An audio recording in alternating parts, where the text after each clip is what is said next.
एक गांव में एक मछुआरा अपनी पत्नी के साथ रहता था। वह सुबह सुबह घर से नदी को ओर निकल जाता और वहां जाल डालकर दिन भर मछली पकड़ते रहता था। शाम तक जितनी मछली पकड़ बेच पाता उसे बेचकर जो पैसे मिलते उन पैसों से अपना घर चलाता था। आमदनी अधिक नहीं थी, क्योंकि कभी ढेर सारी मछलियां फंसती तो कभी बहुत ही कम। जैसे तैसे उसके दिन गुजर रहे थे। इस पर भी वह संतुष्ट था और सुख चैन से अपना जीवन करता था। लेकिन उसकी पत्नी लालची थी। चाहे वह कितने ही पैसे घर लेकर आए, वह कभी खुश नहीं होती और उसे उलाहना दिया करती थी। मछुआरा ज्यादा मेहनत कर अधिक से अधिक पैसे कमाकर उसे खुश करने की हर कोशिश करता था, लेकिन कभी उसे खुश नहीं कर पाता था। एक सुबह जब मछुआरा उठा तो उसका शरीर बुखार से तप रहा था, लेकिन पत्नी के डर से वह जाल लेकर नदी चला गया। कुछ देर वह नदी में जाल डाले बैठा रहा, लेकिन एक भी मछली जाल में नहीं फंसी। वह खाली हाथ घर लौट आया। उसे खाली हाथ लौटा देख उसकी पत्नी चिल्लाने लगी। उसने उसे समझाने की कोशिश की कि आज उसकी तबीयत ठीक नहीं है, लेकिन वह नहीं मानी और मजबूरन मछुआरे को फिर से मछली पकड़ने जाना पड़ा। बुखार से तपता हुआ वह नदी में जाल डालकर बैठ गया। बहुत देर तक जाल डाले रहने के बाद भी एक भी मछली जाल में नहीं फंसी। वह निराश होकर लौटने का मन बनाने लगा कि तभी उसे जाल कुछ भारी सा प्रतीत हुआ। वह खुश हो गया कि शायद कोई बड्ढी मछली फंस गई है। उसने जल्दी जल्दी जाल खींचा। जाल में एक सुनहरी मछली फंसी हुई थी। मछुआरे ने इतनी सुंदर मछली पहली बार देखी थी। वह उसे हाथ में लेकर निहारने लगा। तभी वह मछली बोल पड़ी, मछुआरे भाई, मैं इस नदी की रानी हूं, मुझ पर दया करो, मुझे जाने दो। तुम मुझे जाने दोगे तो मैं तुम्हारी हर इच्छा पूरी करूंगी। मछुआरे को मछली पर दया आ गई। उसने वापस नदी के पानी में जानी दिया और घर वापस आ गया। घर में पत्नी ने उसे फिर खाली हाथ लौटा देख उत्पात मचा दिया। मछुआरे ने उसे किसी तरह शांत कर सुनहरी जादुई मछली की बात बताई। सारी बात जानकर उसकी पत्नी भद्दक गई कि जब जादुई मछली हर इच्छा पूरी करने तैयार थी तो तुमने कुछ मांगा क्यों नहीं? ने जबरदस्ती मछुआरे को नदी पर भेजा और जादुई मछली से खाने पीने का सामान मांगकर लाने को कहा। मछुआरा नदी पर पहुंचा और किनारे खड्डे होकर जोर से चिल्लाया, मछली रानी, बाहर तो आओ, मेरी एक विनती सुन लो। कुछ ही देर में नदी के पानी में हलचल हुई और सुनहरी जादुई मछली पानी के ऊपर आ गई। क्या बात है मछुआरे भाई, मुझे क्यों बुलाया? मछली बोली।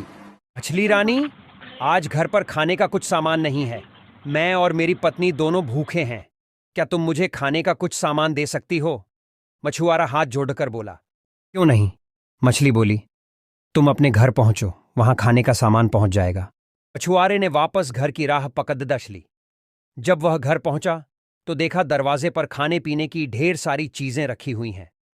उसने आवाज लगाकर अपनी पत्नी को बुलाया और वे सारी चीजें दिखाईं। उसकी पत्नी खुश हो गई। सारी चीजें घर के अंदर रखने के बाद मछुआरा बैठा ही था कि पत्नी बोली, तुम भी क्या बस खाने पीने की चीजें ही मांग कर लाए? सुंदर वस्त्र और कीमती आभूषण भी तो मांगने चाहिए थे। अभी जाओ और जादुई मछली से जाकर वस्त्र और आभूषण मांगो। मछुआरे को बार बार जाकर मछली से चीजें मांगना ठीक नहीं लगा। वह बोला, अभी तो इतना सारा खाने का सामान मांग कर लाया हूं, हमारी खाने की जरूरतें तो पूरी हो गईं। कपड़े और आभूषण फिर कभी मांग लूंगा। यह सुनना था कि पत्नी ने आसमान सिर पर उठा लिया। मछुआरा मन मानकर फिर नदी की ओर चल पड़ा। वहां उसने फिर से मछली को पुकारा, मछली रानी, जरा बाहर तो आओ। मछली पानी के ऊपर आ गई। मछुआरा हिचकते हुए बोले, क्या बताऊं मछली रानी, पत्नी सुंदर कपड़े और आभूषण मांग रही है। क्या तुम उसकी इस मांग को पूरा कर सकती हो? उसकी इच्छा पूरी होगी, जाओ घर लौट लाओ। इतना कहकर मछली पानी में चली गई। मछुआरा जब घर पहुंचा तो देखा कि उसकी पत्नी नए कपड़े और आभूषण पहनकर बैठी हुई है। मछुआरे को देखते ही वह कहुशी से झूम उठी। अपने नए कपड़े और आभूषण दिखाते हुए वह बोली, सुनो जी, मैं इन कपड़ों और आभूषणों में किसी रानी से कम नहीं लग रही हूं। ऐसे में इस झोपड़ी में रहना कहां शोभा देता है। तुम ऐसा करना कि कल सुबह जादुई मछली से एक महल मांग लेना। मछुआरा क्या कहता, कलह के डर से वह चुप रहा। अगली सुबह पत्नी ने उसे उठाया और जादुई मछली के पास भेज दिया। नदी के किनारे खड़ी होकर मछुआरे ने फिर से मछली को बुलाया, मछली रानी, मछली रानी, जरा बाहर तो आओ। जादुई मछली पानी के ऊपर आई तो मछुआरा बोला, मछली रानी, मेरी पत्नी ने पूरा जीवन गरीबी में व्यतीत किया है। वर्षों से झोपड़ी में रहते रहते उसने बहुत दुख झेले हैं। क्या तुम उसके रहने के लिए एक महल बना सकती हो? उसकी ये इच्छा भी पूरी होगी, कहकर मछली पानी में चली गई। जब मछुआरा घर पहुंचा तो देखा कि उसकी झोपड़ी के स्थान पर आलीशान महल खड़ा हुआ है। अंदर जाने पर उसने देखा कि उसकी पत्नी सज संवर कर बैठी हुई है। वह बहुत खुश थी। जब मछुआरा उसके पास गया तो बोली, महल तो रानी जैसा मिल गया है, लेकिन बिना सेवक सेविकाओं और सुख सुविधा के सारे सामान के रानी होने का क्या लाभ? कल तुम मछली से सेवक सेविकाएं और सुख सुविधा का सारा सामान मांग लेना। मछुआरा ने पत्नी को समझाने की कोशिश की, लेकिन पत्नी नहीं मानी। अगले दिन मछुआरे ने जादुई मछली से नौकर चाकर और सुख सुविधा के सारे सामान मांग लिए। घर लौटने पर उसे अपनी पत्नी सोने के पलंग पर आराम करती हुई दिखी। सेवक सेविकाएं उसकी सेवा में लगे हुए थे। उसकी पत्नी बहुत खुश थी। कुछ दिन उसने बड्ढे मजे से काटे, लेकिन फिर उसके मन में नई इच्छा ने जन्म ले लिया। एक दिन वह मछुआरे से कहने लगी, मैं इस महल रानी तो बन गई, लेकिन अब मैं इस पूरी पृथ्वी की रानी बनना चाहती हूं। जाओ जादुई मछली से कहो कि मुझे इस पृथ्वी की रानी बना दे। मछुआरा अपनी पत्नी की रोज रोज की इच्छाओं से तंग आ चुका था और इस बार तो अति हो चुकी थी। उसने मछली के पास जाने से मना कर दिया। इस पर उसकी पत्नी लड़ने झगड़ने लगी। इस पर भी जब मछुआरा तैयार नहीं हुआ तो उसने उसे महल से निकाल दिया।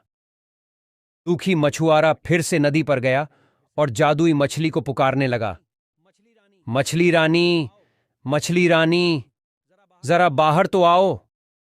जादुई मछली तैरकर पानी के ऊपर आ गई और बोली, क्या बात है?